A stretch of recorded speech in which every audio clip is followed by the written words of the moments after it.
Well, welcome to the next module in the Chooboo Online Marketing course, Module 5, which focuses on my favorite area of online marketing, which is email marketing. What we're going to cover in this module, firstly, is for me to convince you why email marketing makes sense, give you some of the ground rules around email marketing, things to be wary or watch out for, how you go about setting up the list of emails that you want to send your campaigns out to, and then how you go about sending those campaigns and measuring the outcome from those campaigns. Then finally, I'll touch on the final module that we have coming in the future. Okay, let's get started. Why email marketing? Well, customer rule of thumb would always state that it's easier to sell more to an existing customer than it is to find a new customer to sell to. Therefore, what you should always be seeking to do is to develop the relationship with your existing customers. Email is a fantastic way of doing that because, well, most people have an email address these days.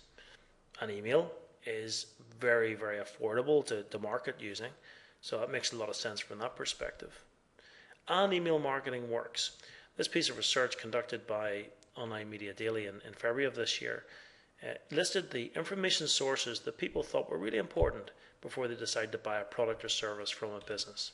On top of the list, as you would probably expect, is a word-of-mouth referral on a product or service followed by broadcast through the TV news, search engines, which we talked about in a previous tutorial, very important, TV adverts, newspaper articles, radio news, and email comes in then. That says that 20% of people felt that email was an important information source they thought before they went ahead and bought a product and service from a company.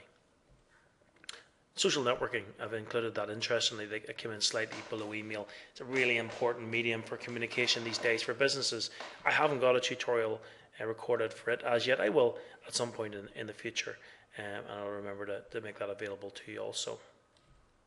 So, things to watch out for. The ground rules around email marketing. Well, it's important to follow best practice. I'm sure everyone I'm speaking to now has received spam email. This is email from people trying to sell you products or services that you hadn't asked for the email in the first place. You'd never heard of these people, and it says you're being spammed. Now, very few people will actually buy from those sorts of companies that send out those spam emails.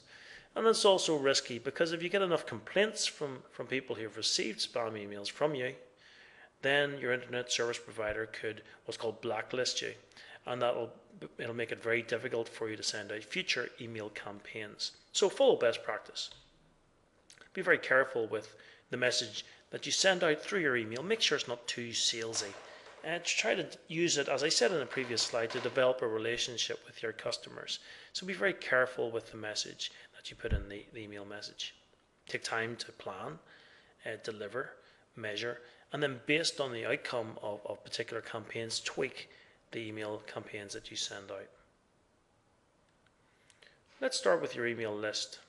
Well, big question I'm asked is, where do you get the email addresses from? How can you gather email addresses to try to market out to? Well, I suppose there's a couple of opportunities here. One, there are organizations out there that sell email addresses for people who have opted in to receive marketing information of a certain type from certain places. You can buy those lists, and that will get you started.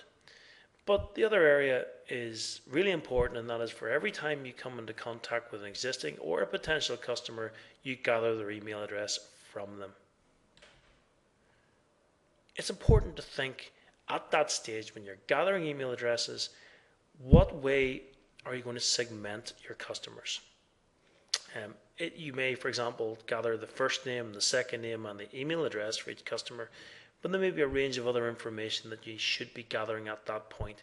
That's going to become clear as I run into the case study in a couple of slides' time. You'll see what I mean by that. Love your list. Try to make sure that the people on that list are really well looked after, because that is the way in which you're going to perhaps develop more business within your company. So try to make it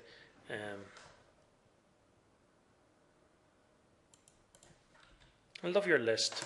That means that once you have people on your email list, make sure that you look after that list extremely well, that you send out an email, say, every month to people on that list to keep developing the relationship, and then when special offers are available through your business. what I want to do is run through a very quick case study of how, let's say, I would set up a business and run an email campaign out through it. I'm going to call this new business Stuart's Garage. And what I want to explain, first of all, well, where do I get the email addresses from? Well, let me answer that question. Whoever brought their car in to see me, I've gathered their email address. How can I segment my customers? Well, what's important for me to, sort of information is important for me to collect about these customers? Well, yeah, clearly I want their first name, their second name, and I want their email address, but it's also going to be useful to me to know what their service date is for their car, what their car make, and what their model is. The service date's important because I want to be sending them an email, say, I know 6-8 weeks before their next year's service date to remind them that they need to come in for service and perhaps to offer them some sort of discount if they book early. So the campaign I would run would be monthly to all customers. So everyone gets the same email once a month, which would be, I know, updates in the business, things that we're involved in, special promotions that we're running. And then monthly to all customers who need a service within, say, the next 3 months or 8 weeks. What I'm going to show you next is an example of the software that we use called MailChimp, through which we have sent hundreds of thousands of emails over the last 15 years worth of business. So this one I'm going to use as an example.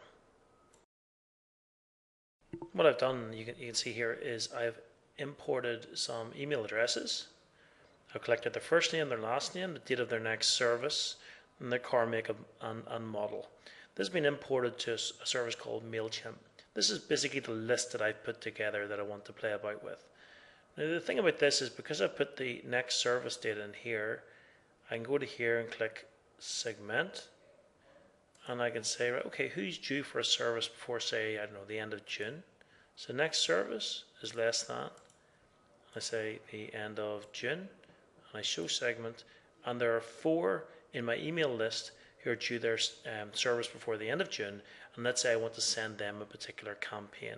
So this software enables me to enter the information about these customers and to segment them in the way that I've got here, and to send segmented campaigns out to them.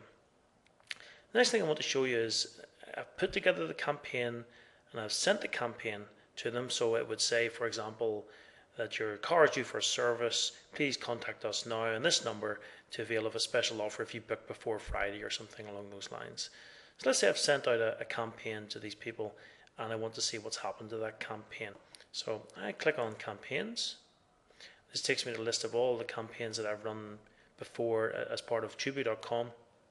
There's quite a few of them there. Then let me see, I take an example of the latest one there. I click reports, just to show you the level of information that you're given when you run a campaign out. So in this particular campaign that I ran, just imagine that I'd sent an email out to 21 customers from the list who are due for their car service within the next 6 weeks or so. This shows me how many people opened the email that I sent, how many bounced, in other words, I've got the email address wrong, how many emails remain unopened. If I've got a link in that email, link off to a website, then it'll tell me how many people have clicked on that. I referred earlier to complaints. If people complain about the emails that you've sent them, this will show up here. The total number of unsubscribes, people need the ability to unsubscribe from the email campaign that you send to them, so that'll tell you the list there. If I scroll down very slightly, it'll tell me the opens and clicks over time. So there's one person opened it at 12 o'clock, but unfortunately they didn't click on anything in the email. It'll also tell me the location in the world of the people who have been opening the emails. So there's quite a bit of information that can be gathered there. And this is exceptionally powerful in recording and measuring the email campaigns that you've sent out. The skill, of course, is to try to get your open rate as high as humanly possible, and then your click rate as high as humanly possible. This particular service is exceptionally affordable. I would recommend that you go and take a look at MailChimp, although I will say that we're not on any sort of affiliate program with MailChimp at this moment, but therefore it is a true recommendation on the quality and on value that you can get from them. Okay, so that's a very quick review of the power of email marketing and an introduction to a piece of software which is exceptionally good at managing your email marketing needs.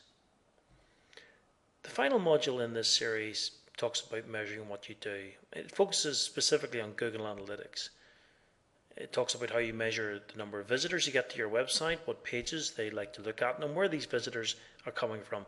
All of this information is really important in planning your online marketing campaigns. So I look forward to seeing you in the next and final module.